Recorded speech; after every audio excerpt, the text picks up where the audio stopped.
Subscribe सभी को subscribe करिए हमारे चैनल को, साथ में साइड वाली घंटी भी दबाएं ताकि परमात्मा के सत्संग क्लिप और ज्ञान संबंधित वीडियो मिले आपको। कबीर साहब के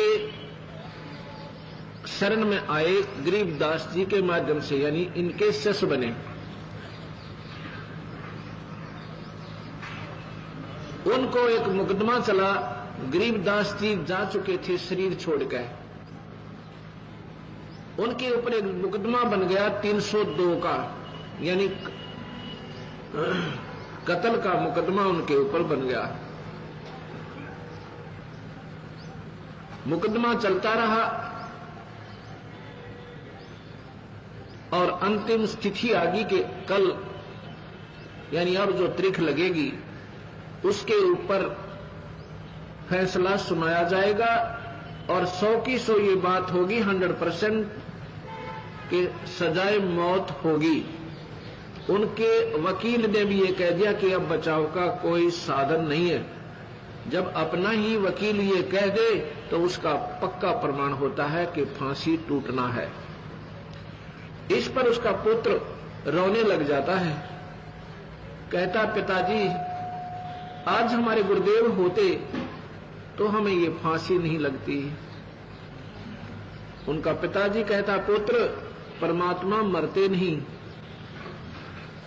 भगवान कबीर साहब हमारे साथ है, बेटा घबरा मत।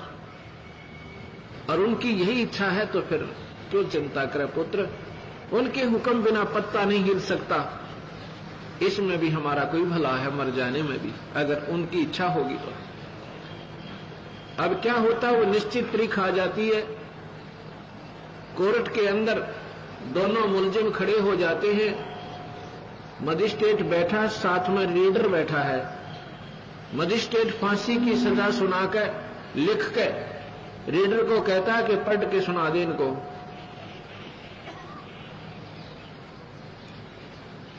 वो रीडर पढ़ के सुना रहा है। मजिस्ट्रेट ने लिखा था कि उनके दोनों के नाम लिखकर कहा, गांव सारा विवरण देकर इनको फलाने व्यक्ति के मर्डर के केस में सजाए मौत सुनाई जाती है।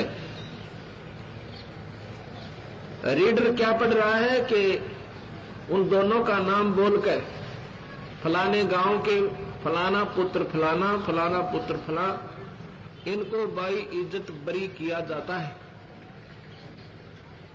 मजिस्ट्रेट कहता है तेरा दिमाग खराब है क्या, तू क्या पढ़ रहा है? अक्के जनाब ने ऐसे ही लिखा इसमें। उसने फिर देखा, वो कागज फाड़ दिया, अपना फैसला फाड़ दिया, दोबारा फिर लिख दिया। कहता ये कैसे लिखागा मेरे से अनजान पने में। दोबारा फिर सुनता है, सुनाता है। मजिस्ट्रेट लिखता है कि इनको सजाए मौत दी जाती है, रीडर पढ़ता है कि इनको बाई इज्जत बरी किया जाता है। तीसरी बार फिर पढ़ के लिखता है, तीसरी बार फिर स्वयं सुनाता है। उसके सामने अक्षर चेंज हो रहे हैं, मजिस्ट्रेट देख रहा है, उसकी आंखों के सामने वो अक्षर एकदम बदल रहे हैं। मजिस्ट्रेट ने कहा भाई तुमने किसी संत का आसरा ले रखा है कि हाँ हम कबीर भगवान के चरणों में पड़े हैं, हमारे गुरुदेव गरीबदास जी थे।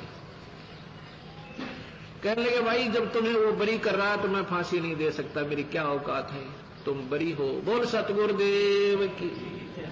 उसी दिन से उस मजिस्ट्रेट ने अपनी नौकरी से रिजाइन कर दिया कि परमात्मा है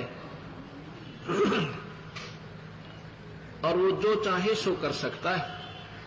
कबीर भगवान में ये शक्ति है, ये कर्म के दंड काट सकता है, अन्य किसी परमात्मा में ये शक्ति नहीं है, ना ब्रह्मा में, ना विष्णु में, ना शिव में, और ना ही। पुण्यात्माओं ये अंधेरा हटाना है। ये तभी हटेगा कि इस बार बार ज्ञान को सुनने से इस परमात्मा के बच्चे लाखों की संख्या में प्रचारक बनेंगे, समझाएंगे अपने बहन भाइयों ने, रिश्तेदारों को, सबको जा जाके इनकी उंगलियां पर रट्या जाएगा। और जब ये अंधेरा नाश होगा ज्ञान का और पूरी पृथ्वी के ऊपर प्रभु का ज्ञान होगा, सभी प्राणी सुखी होंगे, यह माया की दौड़ मिट जाएगी, परमात्मा सुख देगा, आपकी बरकत देगा, हर एक चीज में लाभ देगा। ये एक दूसरे से लेना, लूटना, रिश्वत लेना, ये नरक नहीं भोगेंगे हम, ये विष नहीं खाएंगे, क्योंकि ये हमें फिर आगे जाके दुख देता है। हम एक दूसरे को लूटकर धनी बनना चाहते हैं, कभी नहीं बन सकते, वो और कहीं से निकल जाएगा। धनी बनाओगा भगवान और परमात्मा की भक्ति और नाम, उसके निमित्त किया हुआ धर्म। लूटने से नहीं, लुटने से धनी बनता है, परमात्मा की शरण माने।